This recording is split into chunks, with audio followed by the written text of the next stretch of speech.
नमस्कार, सुप्रभात दोस्तों। आज तारीख है 16 फरवरी 2026, दिन सोमवार, और आप देख रहे हैं डेली न्यूज बिहार। आज हम बात करेंगे बिहार की टॉप 10 ताजा और बड़ी खबरों की। लेकिन उससे पहले यदि आप चैनल पर नए हैं तो चैनल को सब्सक्राइब कर लें, बेल आइकन को दबा दें ताकि सभी खबरों का नोटिफिकेशन आप तक सबसे पहले पहुंचता रहे। बिहार की 25 लाख महिलाओं के खाते में ट्रांसफर होंगे 10-10 हजार रुपये। चलिए बताते हैं किस तारीख को मिलेगा पैसा। बता दें, बिहार की 25 लाख महिलाओं के लिए खुशखबरी है। मुख्यमंत्री नीतीश कुमार महिला रोजगार योजना के तहत 16 फरवरी को मुख्यमंत्री नीतीश कुमार की तरफ से 25 लाख महिलाओं को 10-10 हजार रुपये भेजे जाएंगे। इस दौरान कुल 2500 करोड़ रुपए डीबीटी के जरिए लाभुकों को बैंक खाते में ट्रांसफर किए जाएंगे। जानकारी के मुताबिक मुख्यमंत्री नीतीश कुमार सुबह 9:45 पर वीडियो कॉन्फ्रेंसिंग के जरिए राशि ट्रांसफर करेंगे। इसे लेकर जिला, प्रखंड, संकुल और ग्राम संगठन स्तर पर भी कार्यक्रम का आयोजन होगा। सभी 38 जिला मुख्यालय में जिला पदाधिकारी की अध्यक्षता में जिला स्तरीय कार्यक्रम का आयोजन किया जाएगा। बिहार में महिलाएं सेल्फ डिपेंडेंट बने और खुद का रोजगार शुरू कर सके, इसके लिए मुख्यमंत्री महिला रोजगार योजना के तहत उन्हें सहायता राशि दी जा रही है। पहले महिलाओं को 10-10 हजार रुपये दिए जा रहे हैं।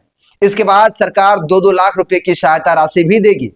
पहले फेज में 10 हजार रुपये दिए गए, दूसरे फेज में महिलाओं को 20 हजार, तीसरे फेज में 40 हजार, चौथे फेज में 80 हजार और पांचवें और आखिरी फेज में 60 हजार रुपये की राशि दी जाएगी।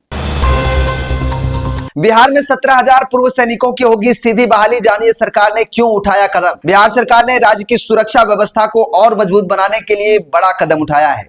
गृह विभाग ने कैबिनेट के फैसले के बाद बिहार स्पेशल ऑक्सिलरी पुलिस यानी एसपी में 17,000 पदों पर बहाली की प्रक्रिया तेज कर दी है। इस बार सिर्फ सेना से रिटायर्ड जवान ही नहीं बल्कि अर्धसैनिक बलों से रिटायर्ड कर्मियों को भी मौका दिया जाएगा।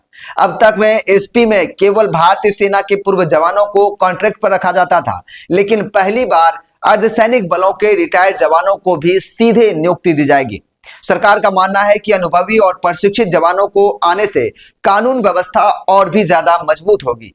इस योजना को लागू करने के लिए गृह विभाग के उप सचिव ने बजट और वित्तीय मंजूरी मांगी है। प्रस्ताव में जवानों के वेतन में बढ़ोतरी की बात भी शामिल की गई है। जूनियर कमीशन ऑफिसर का मानदेय 35,000 से बढ़ाकर 40,000 रुपये प्रति माह करने का प्रस्ताव है। एसपी जवानों का मानदेय 25,000 से बढ़ाकर 30,000 रुपये प्रति माह करने की योजना है। बिहार की इन 5 नदियों पर बनाए जाएंगे बांध। 2148 करोड़ रुपए का मास्टर प्लान तैयार। बिहार में करीब 2148 करोड़ रुपए की लागत से बागमती पुल पर पुराने बांध की ऊंचाई बढ़ाई जाएगी। इसके साथ ही गंडक नदी पर हसनपुर बनिया से सगुनी, कमला बलान नदी में जयनगर से फुहिया के बीच, सिकरहना नदी और मसान नदी पर कुछ हिस्सों में नया बांध बनेगा। इसमें अधिकतर जगहों पर बांध निर्माण की प्रक्रिया शुरू हो चुकी है। इसका मकसद है इन नदियों में आने वाली बाढ़ से आम लोगों को सुरक्षा और राहत उपलब्ध करवाना। साल 2026-27 में इन सभी नदियों पर तेजी से बांध बनवाने की योजना पर काम कराने का निर्णय राज्य सरकार ने लिया है। जल संसाधन विभाग के अनुसार बागमती नदी के बांधों की ऊंचाई कुछ जगहों पर बढ़ाने का निर्णय लिया गया है। यह ऊंचाई 2024 में आई बाढ़ के जलस्तर का आकलन कर बढ़ाई जा रही है। जानकारी के मुताबिक ये वैसी जगह है जहां पर 2024 में बाढ़ का पानी बांध को पार कर गया था। इस निर्णय के तहत बागमती नदियां का दायां तटबंध करीब 63.76 किलोमीटर लंबाई में बढ़ाने की योजना पर काम हो रहा है। बांध बनाने के बाद इस पर अलकतरा वाली सड़क भी बनाई जाएगी, जिससे बांध का निरीक्षण करने में संबंधित अधिकारियों और इंजीनियरों को मदद मिलेगी। इसकी अनुमानित लागत करीब 1378.10 करोड़ रुपए है। बिहार में बनेगा देश का 5वां सबसे बड़ा ग्रीनफील्ड एयरपोर्ट। 1302 करोड़ रुपए की मिली मंजूरी। सोनपुर में ईस्टर्न इंडिया का पहला और देश का 5वां बड़ा ग्रीनफील्ड एयरपोर्ट बनने वाला है। इसके बनने से देश और विदेशों से फ्लाइट्स पटना आ सकेंगे। नए एयरपोर्ट को लेकर राज्य सरकार की तरफ से 1302 करोड़ रुपए की मंजूरी दे दी गई है। करीब 4228 एकड़ की जमीन अधिग्रहित की जाएगी। जानकारी के मुताबिक इस एयरपोर्ट को सोनापुर छपरा 4 लेन एनएच के उत्तर और गंडक नदी के पश्चिम दरियापुर संवर में बनाया जाएगा। इसके साथ ही एयरपोर्ट को लेकर आगे की प्रक्रिया के लिए कैबिनेट का बैठक में औपचारिक तौर पर फैसला लिया जा सकता है। सोनपुर में बनने वाला एयरपोर्ट दिल्ली, हैदराबाद, मुंबई और जेवर एयरपोर्ट के बाद 5वां सबसे बड़ा ग्रीनफील्ड एयरपोर्ट होगा। सोनापुर एयरपोर्ट को लेकर प्लानिंग की गई है कि इसका रनवे लगभग 4200 मीटर लंबा होगा। इंटरनेशनल स्टैंडर्ड्स के अनुसार ही एयरपोर्ट को बनाया जाएगा। आसानी से बड़े बड़े विमान यहां उतर सकेंगे। पटना से कनेक्टिविटी के लिए 6 लेन वाले 2 नए पुल बनाए जा रहे हैं, जो कि जेपी दीघा सेतु के समानांतर और शेरपुर दिघवारा सेतु है। बिहार में फार्मर रजिस्ट्री का 50% टारगेट पूरा, कई जिलों में हुआ बेहतर काम। बता दें, बिहार में किसानों की डिजिटल पहचान हो, इसके लिए फार्मर रजिस्ट्री कराई जा रही है। राज्य में फार्मर रजिस्ट्री को लेकर 50% का आंकड़ा पार कर लिया गया है। लेटेस्ट आंकड़े के मुताबिक कुल 85,53,570 पीएम किसान लाभार्थियों में से 43,04,548 किसानों की रजिस्ट्री हो गई है, लगभग 50.3% है।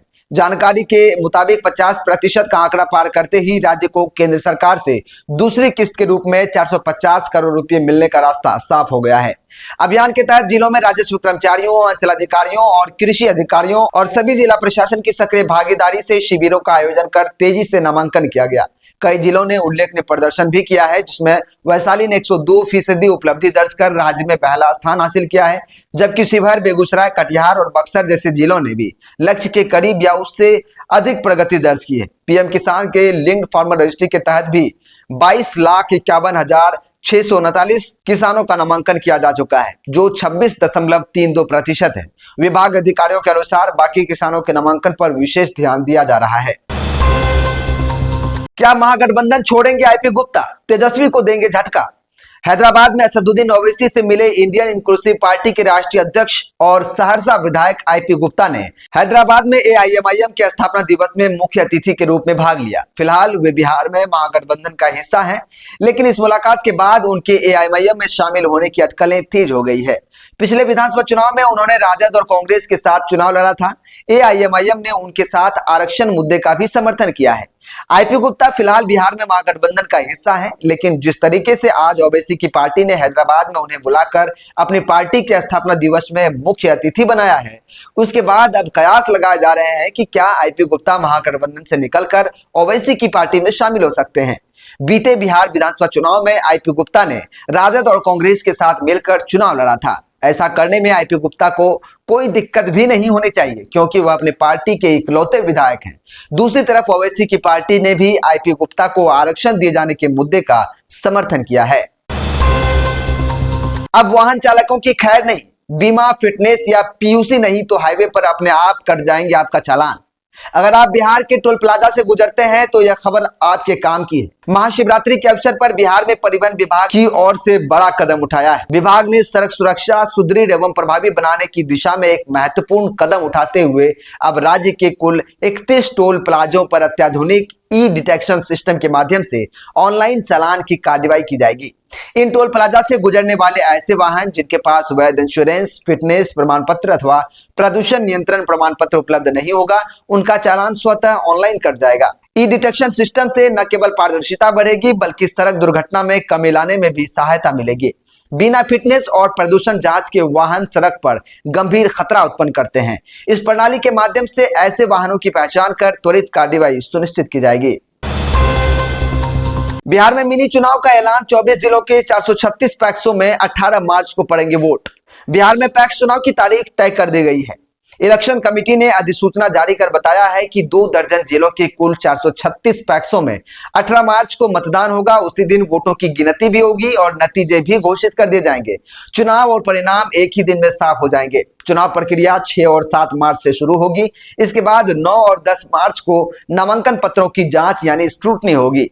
11 मार्च को नाम वापस लेने की अंतिम तारीख तय की गई है। 18 मार्च को सुबह 7 बजे से शाम के 4:30 बजे तक मतदान होगा। जिन जिलों में चुनाव होना है उनमें अररिया, औरंगाबाद, कटिहार, कैमूर, खगड़िया, जहानाबाद, दरभंगा, पूर्णिया, पूर्वी चंपारण, बांका, बेगूसराय, भागलपुर, भोजपुर, मधुबनी, मधेपुरा, मुजफ्फरपुर, रोहतास, लखीसराय, समस्तीपुर, सहरसा, सारण, सीतामढ़ी, सिवान और सुपौल शामिल हैं। इन जिलों के अलग अलग प्रखंडों में और पंचायतों में पैक्सों में मतदान करवाया जाएगा। सबसे ज्यादा पैक्स अररिया में 70 सीट, मधुबनी में 69, भागलपुर में 64 पैक्सों में वोट डाले जाएंगे।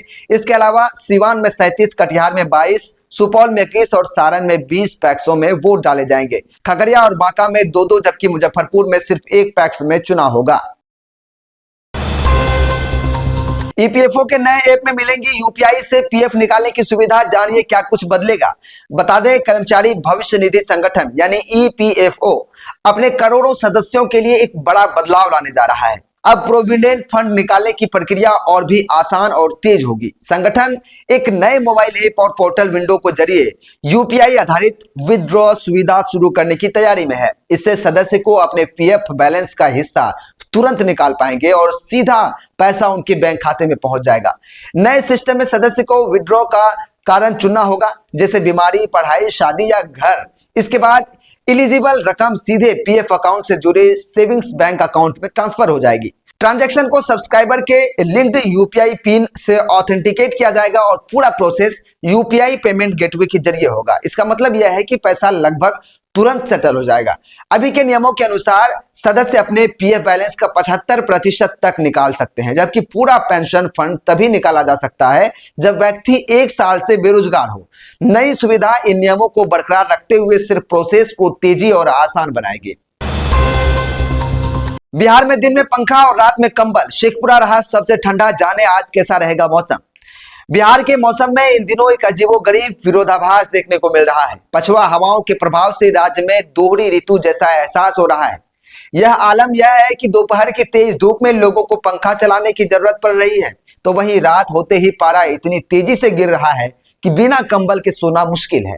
मौसम वैज्ञानिकों के मुताबिक फिलहाल पूरे राज्य में आसमान साफ रहने की संभावना है। रविवार को पटना, गया, मुजफ्फरपुर, पूर्णिया और आसपास के इलाकों में तेज धूप निकलने की संभावना थी, जो निकली भी। दोपहर में हल्की गर्माहट महसूस हुई, लेकिन सुबह और शाम गुलाबी ठंड का असर बना रहा। पश्चिमी विक्षोभ की आने वाली संभावना जरूर जताई गई है, लेकिन इसका असर बिहार पर बहुत कम पड़ेगा। मौसम विभाग का कहना है कि फिलहाल कोहरा और बारिश की गतिविधियां लगभग समाप्त हो चुकी हैं। पिछले 24 घंटे में आंकड़े बताते हैं कि अधिकांश जिलों में न्यूनतम तापमान में गिरावट दर्ज की गई है। वैशाली, देहरादून या गया, भागलपुर और पूर्णिया में भी रात का तापमान सामान्य से नीचे रहा। वहीं अधिकतम तापमान कैमूर, बक्सर और सुपौल जैसे जिलों में ज्यादा दर्ज किया गया, जिससे दिन में हल्की गर्मी महसूस हो रही है। तो दोस्तों, ये थी आज की पूरे बिहार से जुड़ी टॉप 10 खबरें। सबसे ताजा, सबसे फास्ट खबरें हम आप तक पहुंचा रहे थे। इसी तरह की खबरों को देखने के लिए चैनल को अभी तुरंत सब्सक्राइब कर लें, फेसबुक पर देख रहे पेज को फॉलो कर लें। साथ ही साथ वीडियो कैसा लगा, वीडियो कहां से देख रहे हैं, कैसा खबर देखना चाहते हैं आप इस चैनल पे, कमेंट करके जरूर बताइएगा। आपका सुझाव मेरे लिए बहुत मायने रखता है। वीडियो को ज्यादा से ज्यादा शेयर करें अपने दोस्तों में, अपने व्हाट्सएप ग्रुप में, ताकि सभी हमारे साथ जुड़ सके और अपडेट रहें ताजा तरीन खबरों से। बाकी इस वीडियो में इतना ही। इसी तरह की खबर हम हर रोज सुबह 6-7 बजे लाते रहते हैं, तो आप लोग देखना ना भूलें। हर रोज सुबह 6 बजे 7 बजे पहुंच जाइए डेली न्यूज बिहार पर और खबर को देखिए और हर जानकारी से रहिए अपडेट। हमें दी से इजाजत, नमस्कार।